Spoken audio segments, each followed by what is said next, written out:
लाऊडस्पीकरबाबत supreme कोर्टानं निर्देश दिलेले आहेत, अशी प्रतिक्रिया विश्व हिंदू परिषदेचे महामंत्री गोविंद शेंडे यांनी दिलेली आहे। मात्र सुप्रीम कोर्टाच्या निर्देशांचं पालन होत नाही आणि म्हणूनच मुख्यमंत्र्यांना विधानसभेत वक्तव्य करावं लागलं, असंही त्यांचं म्हणणं आहे। लाऊडस्पीकरबाबत संबंधित पोलीस स्टेशनच्या अधिकाऱ्यांना जबाबदार धरलं जाईल, असंही मुख्यमंत्र्यांनी म्हटलं असून ही चांगली बाब असल्याचं सुद्धा आता शेंडे यांचं म्हणणं आहे।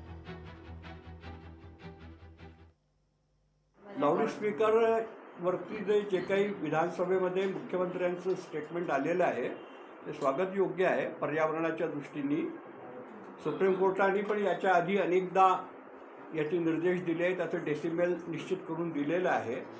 त्याचं उल्लंघन जर होत असेल तर त्याच्यावरती कार्यवाही करावी आणि त्याची जिम्मेदारी संबंधित पोलीस स्टेशनच्या इन्चार्जला दिलेली आहे। ही गोष्ट स्वागत योग्य आहे। पर्यावरणाच्या दृष्टीने ध्वनी प्रदूषणाच्या दृष्टीने याच्यावरती जे त्यांनी स्टेप घेतले स्वागत योग्य आहे। लोकशाही मराठी ऐका, पहा, जागरूक रहा।